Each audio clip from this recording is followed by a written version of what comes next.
Welcome to കുഞ്ഞടുക്കള. അപ്പോൾ എല്ലാവരും സുഖമായിട്ടും സേഫായിട്ടും ഇരിക്കുമെന്ന് വിശ്വസിക്കുന്നു. അപ്പോൾ ഇന്ന് ഞാൻ നാടൻ രീതിയിലുള്ള ഒരു കശുവണ്ടി മുരിങ്ങയ്ക്ക തീയലാണ് ഉണ്ടാക്കാൻ പോകുന്നത്. അപ്പോൾ നമുക്ക് നോക്കാം അതെങ്ങനെ ഉണ്ടാക്കുന്നതെന്ന്.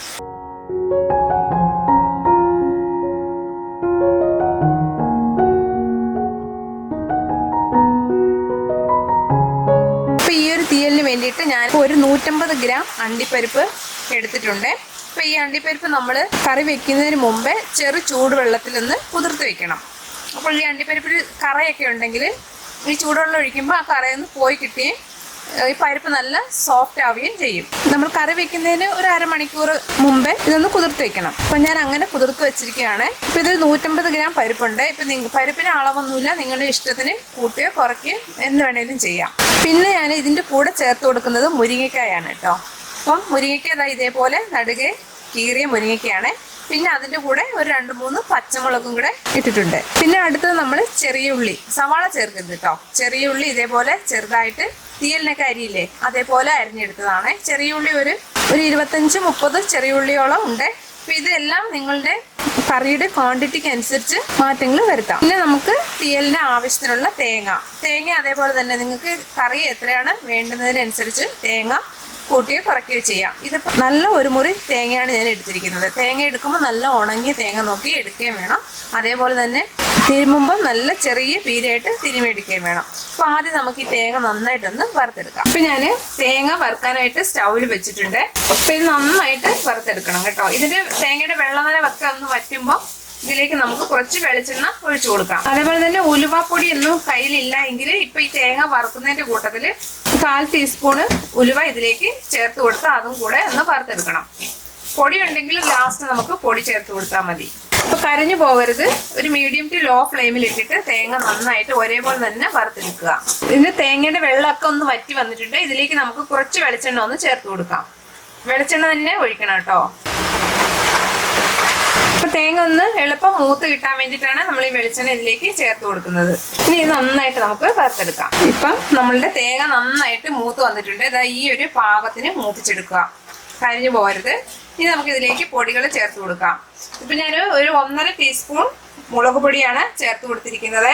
അതേപോലെ തന്നെ മല്ലിപ്പൊടി 1 ടീസ്പൂൺ. അപ്പൊ ഇത് നന്നായിട്ട് ഇതിന്റെ കൂടെ ഒന്നുകൂടെ ഒന്ന് മൂപ്പിച്ചെടുക്കുക. അപ്പൊ ഈ മുളക് പൊടിയുടെ മല്ലിപ്പൊടിയുടെ പച്ചമണം പോകുന്നിടം വരെ മൂപ്പിക്കുക. ഇനി ഇതിലേക്ക് ഒരു 1/2 ടീസ്പൂൺ മഞ്ഞൾപ്പൊടി ഇട്ട് കൊടുക്കാം.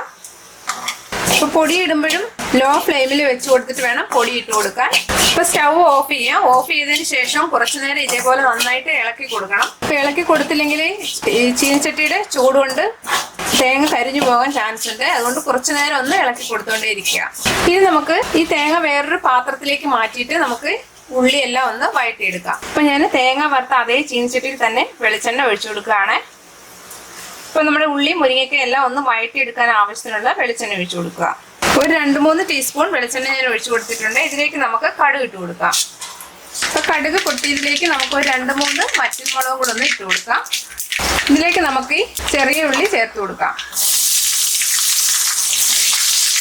ഇതിന്റെ കൂടെ തന്നെ നമുക്ക് അരിഞ്ഞു വെച്ചിരിക്കുന്ന മുരിങ്ങക്കായും പച്ചമുളകും ചേർത്ത് കൊടുക്കാം. ഇതിന്റെ ഒപ്പം തന്നെ നമുക്ക് നന്നായിട്ട് കഴുകി വെച്ചിരിക്കുന്ന കശുവണ്ടി പരിപ്പും കൂടെ ചേർത്ത് കൊടുക്കാം. ഇത് കറി വെക്കുന്നതിന് മുമ്പേ കശുവണ്ടി പരിപ്പ് ചെറിയ ചൂടുവെള്ളം ഒഴിച്ച് വെക്കണം, അത് മറന്നു പോകരുത്. ഇതിന്റെ കറയൊക്കെ പോയി കിട്ടി പരിപ്പൊന്ന് സോഫ്റ്റ് ആവാൻ വേണ്ടിയിട്ട്. ഇനി ഇതെല്ലാം കൂടെ നമുക്കൊന്ന് വഴറ്റിയെടുക്കാം. അപ്പൊ നമുക്ക് കുറച്ച് കറിവേപ്പിലയും കൂടെ ഇതിന്റെ കൂടെ ഒന്ന് ഇട്ട് കൊടുക്കാം. അതേപോലെ തന്നെ കുറച്ച് ഉപ്പും കൂടെ നമുക്ക് ചേർത്ത് കൊടുക്കാം. കുറച്ച് ഉപ്പ് ഞാൻ ഇട്ടിട്ടുണ്ട്. ഇത് വഴണ്ടി വരുന്ന സമയം കൊണ്ട് നമുക്ക് ഈ അരപ്പ് ഒന്ന് അരച്ചെടുക്കാം. ഇപ്പൊ ഞാൻ ഈ തീയലില് അമ്മിയിലാണ് അരച്ചെടുക്കുന്നത് കേട്ടോ. അപ്പൊ അമ്മിയിൽ അരച്ചെടുക്കുമ്പോൾ ഉള്ള ടേസ്റ്റ് നിങ്ങൾക്ക് എല്ലാവർക്കും അറിയാലോ. അപ്പൊ ആദ്യം നമ്മൾ വെള്ളം തൊടാതെ ഇതേപോലെ ഒന്ന് പൊടിച്ചെടുക്കുക. ഇപ്പൊ വെള്ളം ഒരു ശകലം പോലും ചേർക്കാതെ നമുക്ക് ഇത് നന്നായിട്ട് അരച്ചെടുക്കാം ഈ എണ്ണമയത്തില്. പക്ഷെ അതുകൊണ്ട് അന്നേരം അരപ്പിന് ആ കൊഴുപ്പ് വരില്ല. അതുകൊണ്ട് ഒന്ന് പൊടിച്ചതിന് ശേഷം കുറച്ച് വെള്ളം ചേർത്ത് നമുക്കിത് നന്നായിട്ട് അരച്ചെടുക്കാം. അപ്പൊ തീയലിനൊക്കെ അമ്മിയിൽ അരച്ചു വെക്കാൻ നല്ല ടേസ്റ്റ് ആണ്. അപ്പൊ അമ്മിയൊക്കെ ഉള്ളവരൊന്ന് ഇതേപോലെ ഒന്ന് ട്രൈ ചെയ്ത് നോക്കുക. അപ്പൊ നമ്മളുടെ നാടൻ കറിക്കൊക്കെ ഇതേപോലെ അമ്മിയിൽ അരച്ച് വെച്ചാൽ നല്ല ടേസ്റ്റ് കിട്ടും. ഇത് നന്നായിട്ട് പൊടിഞ്ഞു വന്നിട്ടുണ്ട്. നമുക്ക് കുറേശ്ശെ വെള്ളം ചേർത്ത് നന്നായിട്ടൊന്ന് അരച്ചെടുക്കാം. ഇപ്പൊ ഞാൻ അമ്മിയിൽ നന്നായിട്ട് മസാല എല്ലാം അരച്ചെടുത്തിട്ട് വന്നിട്ടുണ്ട്. ഇപ്പൊ നമ്മൾ ആദ്യം വഴറ്റി വെച്ചിരുന്ന മുരിങ്ങയ്ക്കായും ഉള്ളി ഉള്ളിയും പരിപ്പും എല്ലാം കൂടെ ഞാനൊരു മൺചട്ടിയിലേക്ക് മാറ്റിയിട്ടുണ്ട്. ഇനി നമുക്ക് ഈ അരച്ചു വെച്ചിരിക്കുന്ന അരപ്പ് ഇതിലേക്ക് ചേർത്ത് കൊടുക്കാം. ഇനി നമുക്ക് ആവശ്യത്തിന് വെള്ളം ചേർത്ത് കൊടുക്കാം. ഇപ്പൊ ഈ തീയലിന് ഒരുപാട് അങ്ങ് വെള്ളം വേണ്ട കേട്ടോ, ഒരുപാട് ചാറ് വേണ്ട, ഒന്ന് തിക്കായിട്ടിരിക്കുന്ന മാതിരിയുള്ള ഒരു തീയലാണിത്. കശുവണ്ടി ആയതുകൊണ്ട് തന്നെ ഒരുപാട് വെള്ളത്തിൽ നമ്മൾ ഈ തീയൽ വെച്ചാൽ ആ ടേസ്റ്റ് ഉണ്ടാവില്ല. അപ്പൊ ഈ മുരിങ്ങയ്ക്ക എല്ലാം ഒന്ന് വേകാൻ ആവശ്യത്തിനുള്ള വെള്ളം വെച്ച് കൊടുത്താൽ മതിയാകും. കുറച്ച് തിക്കായിട്ടുള്ള ഒരു തീയലാണിത് കേട്ടോ. പിന്നെ നിങ്ങളുടെ ഇഷ്ടത്തിന് ചാറ് വേണമെങ്കിൽ കുറച്ച് ചാറായിട്ട് എടുക്കാം, ഇല്ലെങ്കിൽ ഒന്നുകൂടെ ഒന്ന് വറ്റിച്ച് കുറച്ച് തിക്കായിട്ടും എടുക്കാം. അതിപ്പോ അവനവന്റെ ഇഷ്ടമാണ്. ഇനി ഇതിലേക്ക് നമുക്ക് പുളി ചേർത്ത് കൊടുക്കാം. ഇപ്പൊ പുളി ചേർക്കുമ്പോൾ ഒരുപാട് അങ്ങ് പുളി വേണ്ട കേട്ടോ, വളരെ കുറച്ച് പുളി മതി.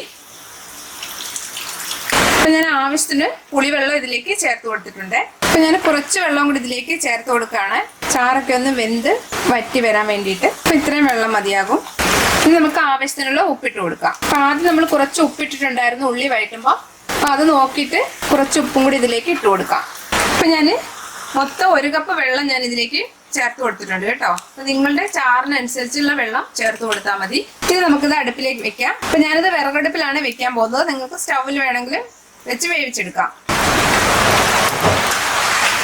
അപ്പൊ ആദ്യം തീ നന്നായിട്ട് വെച്ചെടുക്കുക. കറി ഒന്ന് തിളച്ചതിന് ശേഷം തീ കുറച്ച് ആ ചെറിയ തീയിൽ നന്നായിട്ട് വെന്ത് വറ്റി എണ്ണയൊക്കെ തെളിഞ്ഞു വരണം. അപ്പൊ നമുക്കിത് അടച്ചു വെക്കാം. അപ്പൊ നമുക്ക് കറി തിളച്ചിട്ടുണ്ടോ എന്നൊന്ന് തുറന്നു നോക്കാം.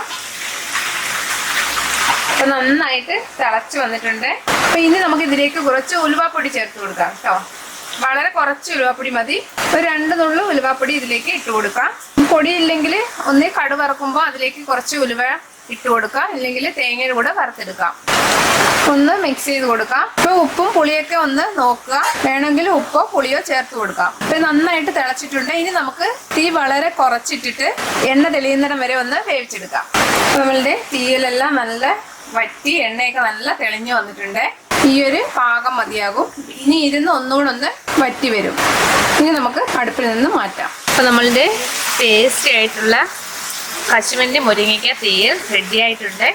അപ്പം അമ്മിയിൽ അരച്ചതുകൊണ്ടും വിറകടുപ്പിൽ വെച്ചതുകൊണ്ടും നല്ല ടേസ്റ്റിയാണിത്. അപ്പോൾ ഇവിടെ നല്ല മഴ പെയ്യാണ് കേട്ടോ, അതാണ് ഈ ബാക്ക്ഗ്രൗണ്ടിൽ ആ സൗണ്ട് വരുന്നത്. അപ്പോൾ ഈ റെസിപ്പി നിങ്ങളും എപ്പോഴെങ്കിലും ഒന്ന് സമയം പോലെ ട്രൈ ചെയ്ത് നോക്കുക. വീഡിയോ ഇഷ്ടമായിട്ടുണ്ടെങ്കിൽ ഒന്ന് ലൈക്ക് ചെയ്യുക, സബ്സ്ക്രൈബ് ചെയ്യുക, ഷെയർ ചെയ്യുക. താങ്ക്